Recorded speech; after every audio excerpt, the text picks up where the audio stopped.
I can't be struggling. I can't afford to be struggling because I'm taking care of everyone.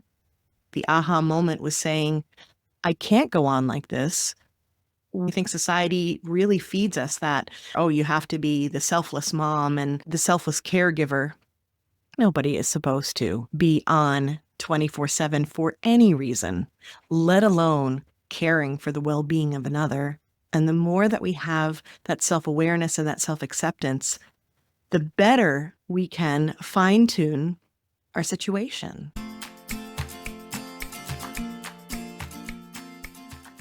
Hey everyone, thanks for tuning in to the Vibrant Soul Society, The Conversations. I'm your host, Baba Sam, the Miracle Man. Our mission for the show is to help you discover that you are greater than your thoughts. And the opposite side of your thoughts is that vibrant soul. So today we are very privileged and blessed to have Lisa with us today. So welcome to the Conversations, Lisa. Oh, Baba Sam, thank you so much. Yeah, it's great to have you here. So people that are unaware, who is Lisa? Whew, that feels like a loaded question, which is, of course, what you're all about. And in thinking of that, the first things that come to mind is that I'm an encourager and a hope bringer and an organizer of thoughts and spaces and a nurturer and someone who's quick to laugh and to find joy. And I'm, a coach and a podcaster, a wife and a mom, and a woman navigating what's, I guess, technically midlife. In some ways, I feel like it's just beginning. Yeah, that's really great. The encourager. I really like that. We're here to encourage and uplift others, but I'm sure your whole life wasn't that way. How would you go from that negative state that you were in before to a place where you're encouraging today? So I think there was some elements in me in that we have these character strengths, right? That come out, and if we look at the different threads in our lives, we can see there's a commonality and a tendency, and then we can either grow or nurture it if it's a tendency that we like and that makes sense. Sometimes it can kind of dip down, and I feel like I've always had the tendencies toward being joyous or, like I've always been known as the smiley person, right? But if we want to get deep about it, some of it had to do with being a people pleaser and, wanting to be liked and wanting to be loved. And that makes sense, right? But also, I think it was being able to tap into things that I truly love and making sure to prioritize them. As far as like how I got to this point of helping people do that, my MO has always been like, okay, if I figure something out, I want to be like, okay, now let me show you. And I think that was that natural state of wanting to be an encourager. But I have been through a lot of really deep and traumatic experiences. And in each case, I think I found healing by helping others. So, one of the, I guess, more recent, and it feels like particularly poignant for my origin story for what I do now, is that I had nearly 5 years as a caregiver for my mom, and she had Alzheimer's. And I did this while pregnant with my children and then raising them. So at one point, I had an infant, a toddler, and a mom who was deep into this disease by that time. It was like to get through that, all you could do was try to find that was a dark time. And so you're right. During that time, I was not this happy, joyful person that you see. I was struggling to make it through. We did have moments of joy. We did have these amazing times together as a family where we laugh and played music, and I could see my children growing, and I was grateful that I could keep my mom safe, but it drained me. And stepping out of that time, I knew that my first steps had to be to care for me again. And people always say, if you could change anything about what happened, what would it be? And my answer is always I would actually have taken better care of me. So now I'm an advocate for caregivers and for self-care. So yeah, that I haven't always been this joyful. I've wanted to be. I've had that innate desire, but what I've learned is that all we can do is take one small step and to make sure that we, our souls, our spirit, are cared for and to prioritize that. That's there's a lot in there, but that's what I will offer. Yeah, you make up a really good, important point that it's because I also was the caregiver role as well. Mm, So when you're caregiving, you're taking care of everything else but you, and you start to neglect yourself, and it becomes very dark. yes. Because when you're just so busy, there's no time for you, and the darkness really comes in because the mind maybe goes on overdrive or whatever it is. But and that's good. You pulled yourself out of that. So where there's like an epiphany there, like you had some joyous times, but there was something there like, I need time for me. This is just too much. So in fairness, and this is what happens to us sometimes, we have these experiences and in the moment we may not have these epiphanies, but later we do. And that's why I love to have these conversations and to share as we do, because when you're in that moment, if you're experiencing that now, my heart goes out to you, hold on and notice. And I think that's what it is I could see myself struggling and eventually it became very obvious. So what happens with us, right, when we get so overwhelmed and we get so stressed is eventually our bodies speak to us, right? I was sick. I had issues that I'm still dealing with to this day. And it's been many, many years later where I just wasn't functioning as well. I was having all kinds of like neck and back issues. And I could see that I wasn't the same person. That's not always a bad thing, but I could see where I had been struggling. And so I knew, I guess, in a way that I can't be struggling. I can't afford to be struggling because I'm taking care of everyone. But then also, I think as I came out of it, when I no longer needed to be a caregiver, but I still needed to be a mom, that I had some choices to make. So to me, that was the aha moment. It was like, well, do I go, quote, back to how I did things before?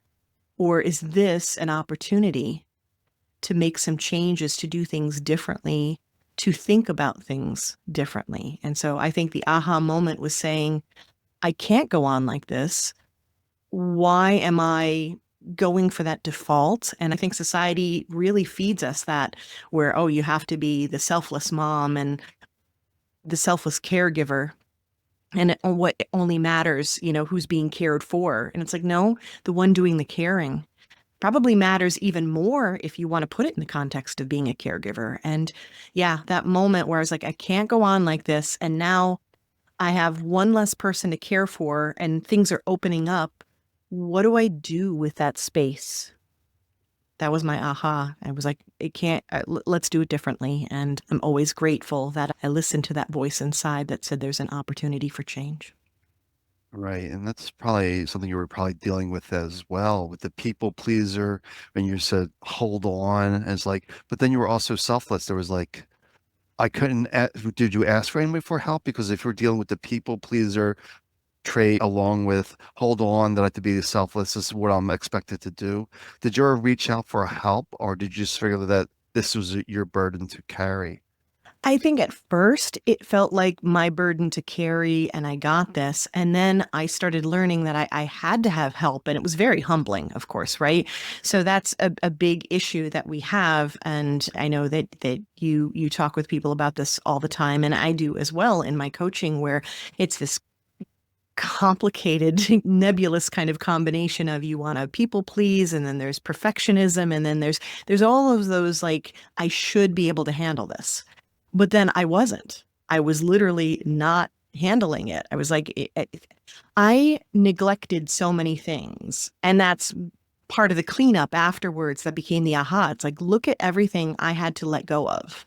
And there were non-essentials, and that's fine. That's sort of a life lesson. But then there were also essential things that I didn't address. A lot, tons of clutter piled up. And so I became really interested in clutter as a whole. This is my burden. This is what's expected of me. I was taught by my mom, who was a caregiver for others, to be a caregiver, and there was no other choice.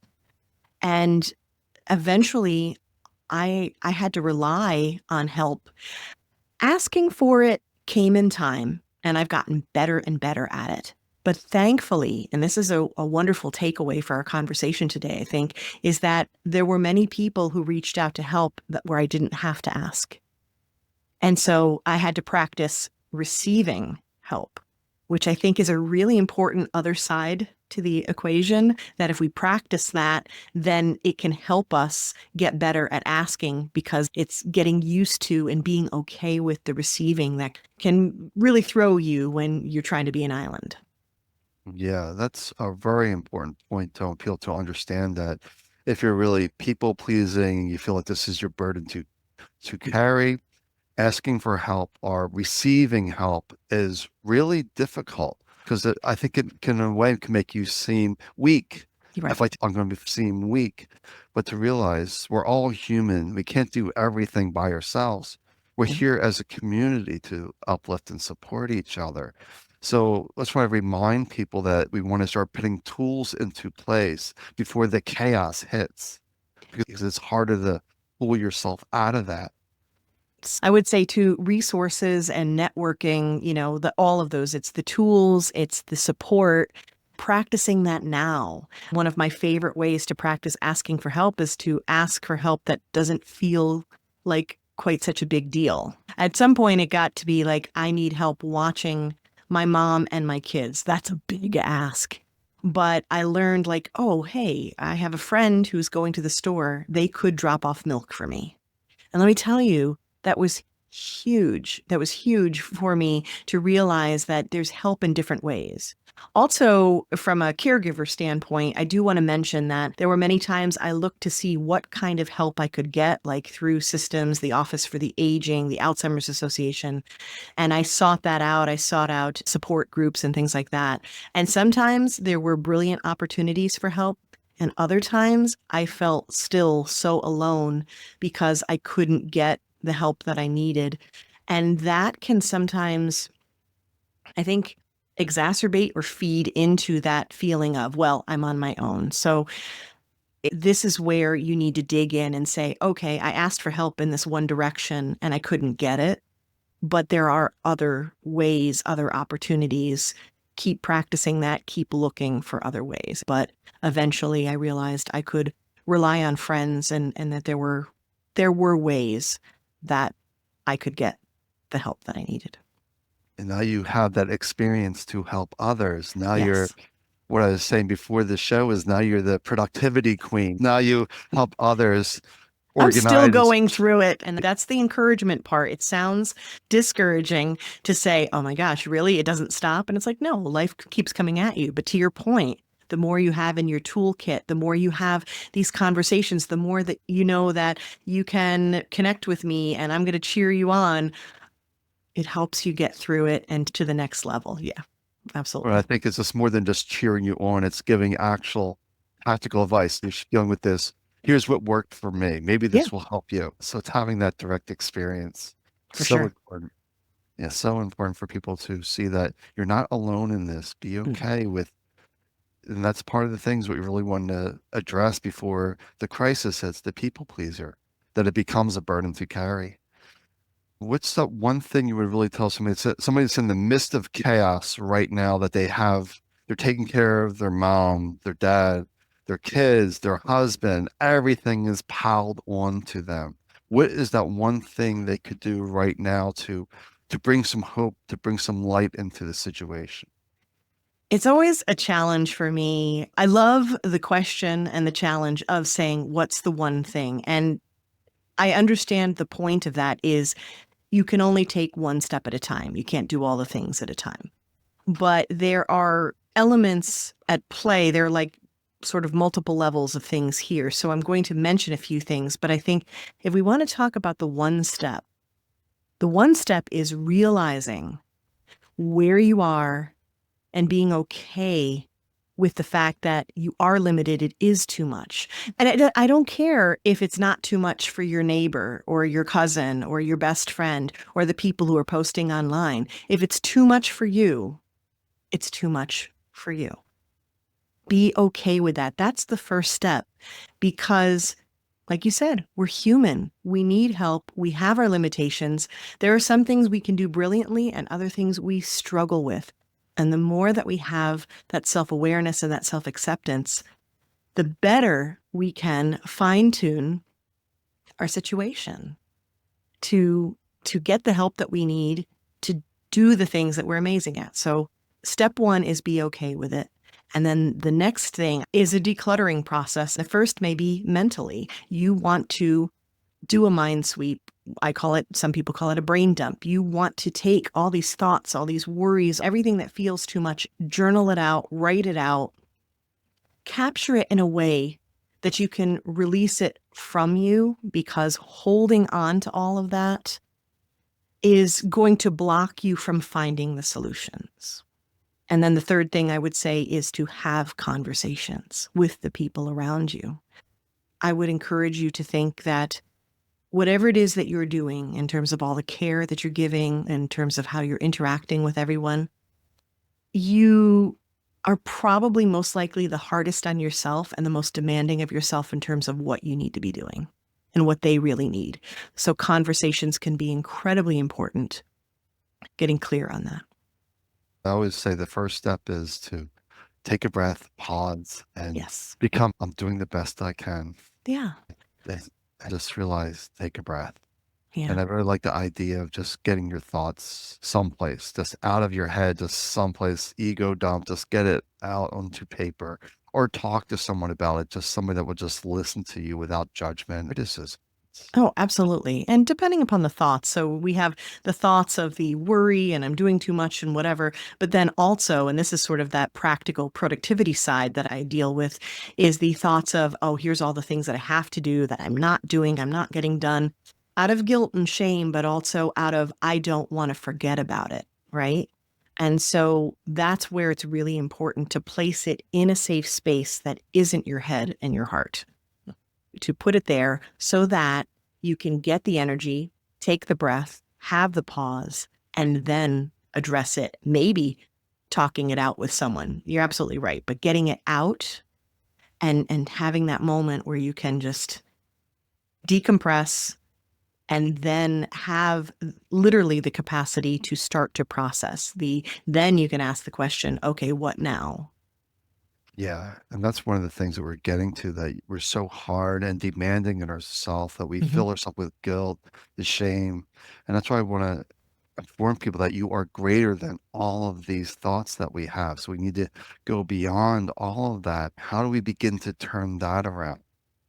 Well, I think that what we're talking about already, there's answers within, right? So if you take what you're feeling, what you're thinking, if you're journaling it out, if you talk to someone, especially like us, right, to those who have been through it, you start to put it into perspective. I think that the shame and the guilt that we experience comes two places that I see it come from the most is one, when we're by ourselves and we just let the thoughts swirl. And they're so much worse than if we speak them out loud and then someone says, oh, yeah, that's normal. I feel that all the time. Absolutely. So there's that perspective. And then the other is that sort of comparison mode out there where you see everyone's highlight reels and you see that kind of like this sort of the societal, cultural kind of pressure that comes at you, that when you start to break it down, you're like, where did that even come from? That's not even right. So I think sharing it with others who specially understand. And I've noticed this too. Like I've had clients who've dealt with incredible amounts of guilt and shame, and it's coming from their family of origin. It's coming from places where there's just sort of an expectation. There's not an understanding. And the minute we talk, and they're like, "Oh, wait."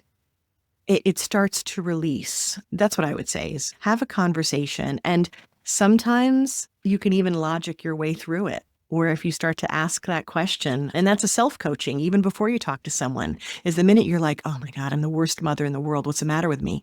If you notice that thought and then you say, wait, is that really true? Like, no, no, no. I just felt that way because I'm making mistakes. Oh, that's right, because I'm human. So, yeah, it's the pausing and having the conversation. And if you can't have it with someone, at least have it with yourself. Yeah, it's all about shifting perspective. A lot of people Mm. is that a lot of these we're talking about earlier that it is generational. Where did that belief come from? Yeah. To realize that these beliefs that we have are usually instilled in us from our grandparents, our parents, and we get instilled these beliefs and we have to pause and say, why is this my truth? Yeah. Such a good question. Deciding that it isn't, that doesn't disrespect previous generation. That is you living your authentic life, which is going to bring out the best in you, which is going to serve everyone and be a wonderful legacy. And I'll tell you an example with the caregiving. As I said, my mother was a caregiver for so many people. And one of the conversations that we had with that, it wasn't an actual conversation, but it was like an ongoing conversation was you don't put your family in a nursing home, right? You care for them and you keep them at home. And so I was raised with this idea that, I would care for her. I would not put her in a nursing home. So that's a belief, that's a directive that I felt was within me and I never questioned. And I cared for her, I want to say for 4.5 years. And it was only when it got to a point where it was dangerous for my own children because my mom was sundowning, she was trashing her room. It was really, really difficult to care for her and have babies. And then I was forced to ask that question. Wait, where did this come from? It's like, I'm not disrespecting her to have someone else help me care for her, especially now that my children are in danger. So yeah, if we can get there sooner in asking these questions and saying, is it really true? Where does it come from? And does it still apply? I wish that I had asked that question earlier, but here we are, life lessons. And if I can share it now and inspire, that will feel good for me. Yeah, it's really that wake up call that we get into these programs. Even my mom was dealing with Alzheimer's. I got to the point where it's not safe. I can't watch her 24/7. She's getting into things that I Yeah. can't be with her Yeah. 100% of the time. It's just not safe for her. It's an impossible situation to be in, a caregiver for someone with that level of cognitive decline. It's so difficult. And yeah, those are the big wake up calls when you realize safety is on the line. Yeah, and it really, because we're, like you said, we're only human. We can't watch someone 100% of the time. And unfortunately, when they're mental decline, they don't know what they're doing, so they have to be watched 100% of the time. And we can't do that. It's physically impossible. But once again, it's asking those questions like, why am I still going down this routine, adding more guilt and more shame because you allow them to hurt themselves? Right, exactly. And it wasn't something that you could have prevented. And so we get caught up in this, but I should be able to do this, or I'm supposed to. Like, nobody is supposed to be on 24/7 for any reason, let alone caring for the well being of another, especially if you're not trained. And even when you are trained and you care for someone, you have shifts, right? You work a certain amount of time and then someone else comes in. There are no shifts. So you have to make those choices. Yeah, so let's talk about some more of this current work that you're doing now, Yeah. this productivity and how you help people to get their life organized. So, can you tell us a little more about this process that you take people through to help them to organize their life, to step into their better essence, if you will, beyond their thoughts? Yeah, I'd love to. Thank you for asking. So, some of the things that we've already talked about create a beautiful foundation for understanding what it is that I do and how it's a bit different. My goal it's about helping people minimize their overwhelm and manage the stress and design personalized systems. We talked about self-awareness and self-acceptance. That's a big part of this. And having gone through trauma and grief, right? And we all go through that in varying degrees. I felt it was so important that we connect that to how we perceive being productive and what that even means, that we actually go back and redefine productivity and question what that is, whether it's productivity or whether it's being successful or achieving your goals. Asking the question, what does it even mean for you in the context of your life and how you live?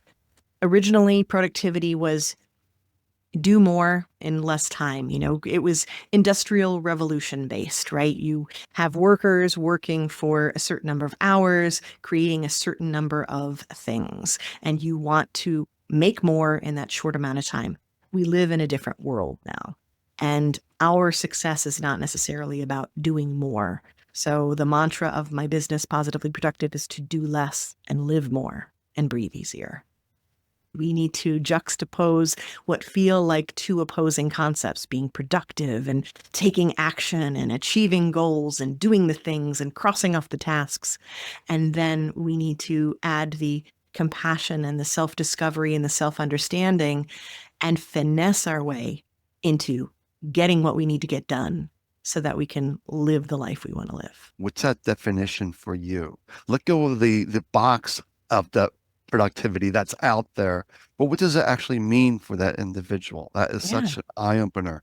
Like, what does productivity mean to you? It might be just accomplishing a few more things by less chatter and doing things that matter. Yeah, living the life that you want to live, doing the things that you love. And what I adore bringing to the table and bringing an understanding of is that the more we do what we love, the actual more productive we are in terms of getting the things done that we need to. It energizes us. There's a concept of energy management instead of time management. And this, right? Because the times when you're slogging through something and you're like, oh, I can't even. And then you stop and you have a snack and you take a nap and you listen to music and you do something fun, and then you feel better and you go back to that task and you're going to go do something fun. And you're like, I'll do that after I get this thing done. And then suddenly you go and you tackle it and you're done twice as fast. My kids do that with their rooms all the time. They hate cleaning their rooms. But if I'm like, hey, if your room is clean, you can go see your friend. Do you know how fast that room gets cleaned? That's energy management. So we can use those things that we know about ourselves for the powers of good and the powers of productivity. But as you said, it's also about what does that even mean? What do you need to get done? And if you want to think about what productivity means or how to self-define it, there's a sort of a framework or a phrase that I use because people have asked me the question before, what is productivity, right? And you're absolutely right, we need to self-define it. But if you think about it as doing the right thing at the right time, the right way for you. Yeah, that's really it. And I really love this concept of energy management versus time management. Yeah, And when you look at how am I best utilizing my energy, and then things will exactly. get done quicker. Yeah. And sometimes it might be doing things you enjoy to lift up your energy so you get those things done quicker. I work with a lot of creatives. I am a creative myself. I'm a multi-passionate. I love music. My family's big into music and art. I've worked with a lot of clients. I've worked with caregivers too, which makes sense, right? But I've done work with a lot of creatives. And I'm thinking of one client in particular who was doing his music and his artwork. And he too was a caregiver, now that I think about it. But he was missing that. And in a way, our sessions gave him permission to add that back in because he gained a new understanding that the tasks he needed to take care of, the work that he needed to do, he would do so much better if he took time before to prime his productivity by having a session and doing some art, or playing some music, that it changes your energy completely. And then when you go to tackle the things that are not as fun, you can even make them fun because if you have the opportunity maybe to play music or to do them in a certain way that you like to do, you can gamify things. This is what I work with to design in a very customized way for my clients, ways to get the stuff done you gotta, but how can you do it in the best way? But yeah, that energy management part is really key because if you think about how to go in with the best energy, you are going to achieve so much more, so much faster. And again, that may not be what we're about, but also real life. And you have to do certain things. I used to live in the corporate world doing things, and I could say, oh, right, I have to be here for 8 hours. I have to be at this desk. They want me to be here. They're following me. And it drove me nuts that we were forced to do this. And to me, it's like, well, it's a sliding scale. So bring the proper energy, be clear in what you need to do, and you can get it done so efficiently. Yeah, another thing that might have been slipped by for some individuals that I want to dive more into this, because this is a really important point, is why do we need permission? Oh, so true, right? I think it goes back to that feeling of guilt and shame. And I get a lot of people who are like, wait, this feels easy. This feels natural. Is it supposed to? We have been fed this line for so long that hard work is necessary. And if it's worth it, then it's going to be difficult. All of these lines that indicate that we must suffer for our art and give it our all, and it must be difficult, and that the more valuable things are the more complicated and the more complex. And I would counter that that is not so. Yeah, it's really let go of that permission, let go of all these stories. They're creating limitations that Yeah. don't need to be there. Yeah. So we just need that outside perspective and say, why are you doing this? You talk a lot about like the mental clutter, and you know that I love that topic because I talk about clutter in a whole life perspective. I do help people deal with physical clutter. I was a professional organizer for a while. It was the very tangible way that I kind of entered into this realm because physically decluttering does make a huge difference. But I realized early on that it was our heads and our hearts that are really where the clutter sort of originates, right? And part of the clutter that we're talking about, that you talk about, are these stories. And the more that we can release that, to declutter, to make space, the better off we are. We remove the blocks and the limitations. But there's a quote from a traditional organizer, Peter Walsh, where he says, clutter isn't just the stuff on the floor, it's anything that gets in between you and the life you want to be living. Hmm. So when you think about that, the guilt and the shame and stuff like that, you're like, is this serving me? Or is it getting in between me and the life I want? Is thinking that I can only do, I can only structure my calendar a certain way, or I can only work during these hours, or it's only valuable if I get up early in the morning. This night owl has a really big issue with how the early birds are elevated to this like higher moral status. There's no moral value that's attached to your circadian rhythm or when you get up. There's no moral value about how much you accomplish. It's all about living your best life and doing it in a way that works for you. Yes, exactly. That's all it's all about, that we get hung up in these stories as our truth, and Yeah. they're really not. But when you're in the midst of chaos, you can't really step out of that story. Yeah, it feels, you feel very stuck when you're just trying to get by. When you're in survival mode, that's a hard time to be able to reflect or initiate any kind of change. So you want to have those tools or the people that you know about. So maybe you're hearing this sometime in the future and you're like, oh, I can call Lisa. She can give me a suggestion to pull me out of this. I'm just so buried. I don't know what to do. Maybe she can nudge me in the right direction. Yeah, that's why stress management is a huge part of what I do, because we have to tend to ourselves first, calm our nervous system. It's proven that when we are in stress response, our brains aren't going to function properly. So the first step is taking care of ourselves. Like you said, take a deep breath Take a and deep breath. pause. Yeah. Come back to here. If people had questions, how would they reach out to you? Well, my hub for everything is Positively Productive Calm. You are listening to an amazing podcast here, and I have one as well, Positively Living. So you could hop on over there. I'd be honored. And if you just like to have some fun and some laughter, then you may want to come see me and my ridiculous reels on Instagram, and that's positively_Lisa. And I'd be delighted to see you.